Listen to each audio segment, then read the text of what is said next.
ಅಮ್ಮ ಊರಿಗೆ ಅರಸನಾದ್ರೂ ತಾಯಿಗೆ ಮಗ ಅಂತ ಮಾತಿದೆಯಲ್ಲ, ಅದು ಎಲ್ಲ ಯಾವಾಗ್ಲೂ ಯಾವ ವಿಚಾರವನ್ನು ನಿನ್ನಲ್ಲಿ ಹೇಳ್ತಾ ಇರಬೇಕು ಮಗನೇ. ಅಮ್ಮ ವಿಶೇಷವಾಗಿ ಈ ಕಡೆ ಬರುವುದ ಕಾರಣ ಏನು ಗೊತ್ತಾ? ಏನು ಮಗ? ಮದುವೆ ಕುರಿತಾಗಿ ಮಾತಾಡಬೇಕು ಅಂತ ಬಂದಿದ್ದೇನೆ. ಯಾರ ಮದುವೆಯೋ? ಯಾರಿದ್ದಾರೆ ಮದುವೆ ಆಗುವುದಕ್ಕೆ? ಮದುವೆ ಆಗುವುದಕ್ಕೆ ನೀನಾಗ್ಲಿಕ್ಕಿಲ್ಲ. ಬೇಕಾ? ಮೊಮ್ಮಗಳು ಮಗನೇ. ಹೌದಮ್ಮ, ಪೂಜಿತಳ ಮದುವೆ ಕುರಿತಾಗಿ ಮಾತನಾಡಬೇಕು. ನಮ್ಮ ಕರ್ತವ್ಯ ಎಂಬುದಾಗಿ ಭಾವಿಸಿ ಈ ಕಡೆಗೆ ಬಂದವ ಒಂದು ನಿರ್ಧಾರ ಮಾಡಿದ್ದೇನೆ. ಹೌದಪ್ಪ, ನನ್ನ ಮಗಳನ್ನ ಆ ಮಹೇಂದ್ರಗಿರಿಯರಂತ ಮಲ್ಲಿಕಾರ್ಜುನ ಇದ್ದಾನೆ, ಅವರ ಮಗನಾದಂತ ಶಿವಾರ್ಜುನನಿಗೆ ಕೊಟ್ಟು ಮದುವೆ ಮಾಡಬೇಕು ಅಂತ ಒಂದು ಹಂತದ ಮಾತುಕತೆ ಮಾಡಿದ್ದೆವು. ನೀನು ಮಾತುಕತೆ ಮುಗಿಸಿ ನನ್ನಲ್ಲಿ ಹೇಳುವುದಕ್ಕೆ ಕಳಿಸಿದ್ದ.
ನಿನಗೆ ಎಲ್ಲಿ ಒಳ್ಳೆಯದು ಅಂತ ಹೇಳುವುದು ನಾನು ಇಷ್ಟು ವರ್ಷ ಇಲ್ಲಿ ಇದ್ದೇನೆ, ಎಲ್ಲವುದಕ್ಕೂ ನನ್ನಲ್ಲಿ ಹೇಳ್ತಾ ಇದ್ದವ ನೀನು.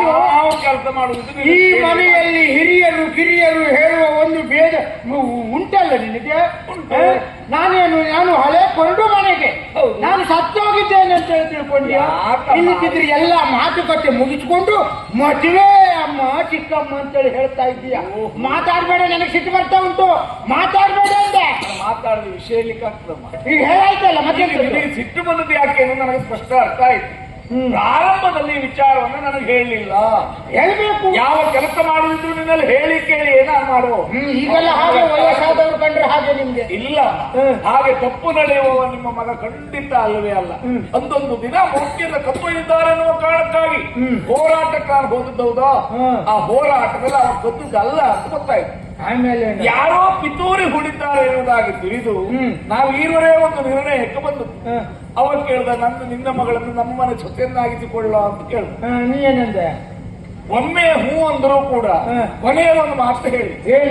ಕೆಲವು ಹಿರಿಯರೆಲ್ಲ ಕೇಳುವವರಿದ್ದಾರೆ, ಅವರಲ್ಲಿ ಕೇಳಿ ಹೋಗ್ತೇನೆ, ವಿಷಯವನ್ನು ಮುಟ್ಟಿಸ್ತೇನೆ ಅಂತ ಹೇಳಿದ್ರು. ಏನಂದೆ? ಹಿರಿಯರನ್ನು ಕೇಳಿ ನಿರ್ಧಾರಕ್ಕೆ ಬರ್ತೇನೆ ಅಂತ ಹೇಳಿದ್ರು. ನೆನಪುಂಟು ಹಿರಿಯರಿದ್ದಾರೆ ಅಲ್ಲ. ನಾನು ಹೇಳಿ ಮುಗಿಸುವುದೊಳಗೆ ನಿನ್ನ ಬಾಯಿ ಹಾಕಿ ಆಮೇಲೆ ಅದರೊಳಗೆ ಹಗ್ಗ ಹಾಕೊಂಡಾಯ್ತು. ವಿಷಯ ಎಲ್ಲಿ ಗೊತ್ತು? ಈಗ ಹೇಳಿ, ನಾನು ಈ ನಿರ್ಧಾರ ತೆಗೆದುಕೊಂಡಿದ್ದೇನೆ, ನಿನಗೆ ಒಪ್ಪಿ ಉಂಟು ಅಂತಾದ್ರೆ ಮದುವೆ ಮಾಡೋಣ, ಇಲ್ಲ ಅಂತಾದ್ರೆ ಆಗುದಿಲ್ಲ ಅಂತ. ಬೇಡ ಮಗನೇ. ಏನು ನೀನಿಗೆ ಅಲ್ಲಿಯೂ ನನ್ನ ವಿಷಯ ಹೇಳಿದೆಯಲ್ಲ, ಅಲ್ಲಿ ಹೋದ್ರು ನಿಂದೆ ಸುದ್ದಿ. ನನ್ನ ಚಿಕ್ಕಮ್ಮ ಒಬ್ಳು ಇದ್ದಾಳಂತ ನೆನಪಾಯ್ತಲ್ಲ ನಿಮಗೆ?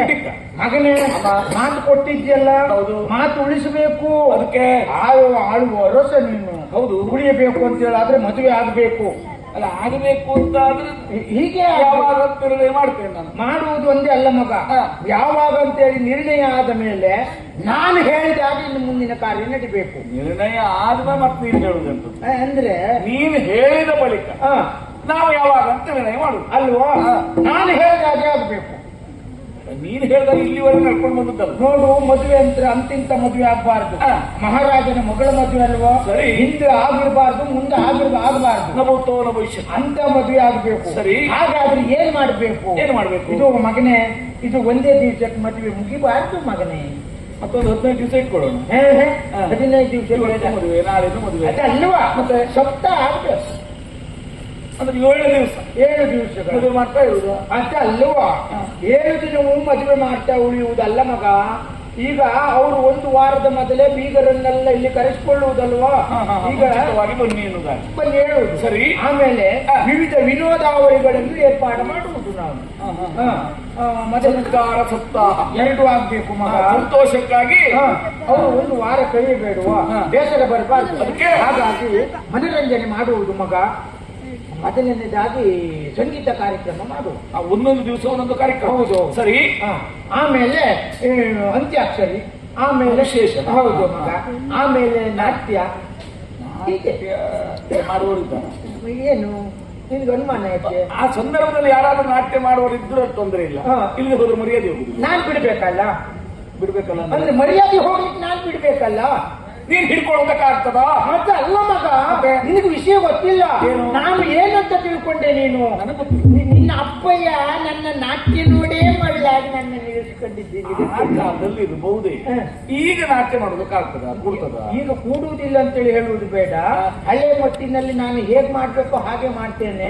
ತೊತ್ತಿ ಮರ್ಯಾದೆ ಹೋಗ್ಲಿಕ್ಕೆ ಬಿಡುವುದಿಲ್ಲ ಮಗ. ಸಂತೋಷ ಆಯ್ತು. ಹಾಗಾದ್ರೆ ಅವರಿಗೊಂದು ಲೇಖನ ಬರೆದು ಮುಂಚಿತವಾಗಿ ಬನ್ನಿ ಅಂತ ಕಳಿಸ್ತೇನೆ. ಮಗನೇ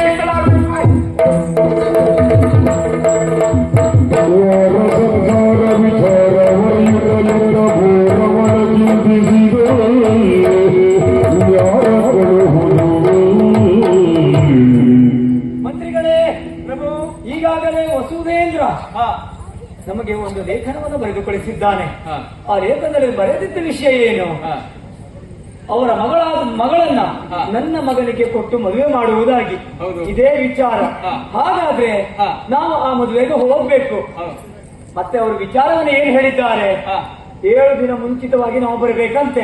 ಅದೆಷ್ಟೋ ಕಾರ್ಯಕ್ರಮಗಳನ್ನ ಹಮ್ಮಿಕೊಂಡಿದ್ದಾರಂತೆ. ಈಗ ನಾವು ಹೋಗುವುದಾದ್ರೆ ನಾವು ಇಷ್ಟೇ ಹೋಗ್ಬೋದಾ? ಒಂದು ಕಾರ್ಯಕ್ರಮ ಒಳ್ಳೆದಾಗಬೇಕು, ಒಳ್ಳೆ ಕಾರ್ಯಕ್ರಮ ಸಾಂಗವಾಗಿ ನಡೆಯಬೇಕು ಅಂತಾದ್ರೆ ಈ ವಿಚಾರವನ್ನು ನಮ್ಮ ಭಾವನೆಗೆ ಹೇಳ್ಬೇಕು. ಈ ಕಾರ್ಯಕ್ರಮಕ್ಕೆ ನಮ್ಮ ಭಾವಯ್ಯ ಇದ್ರೆ ಮಾತ್ರ ಕಾರ್ಯಕ್ರಮ ಒಳ್ಳೆದಾಗ್ಲಿಕ್ಕೆ ಸಾಧ್ಯ ಆಗ್ತದೆ.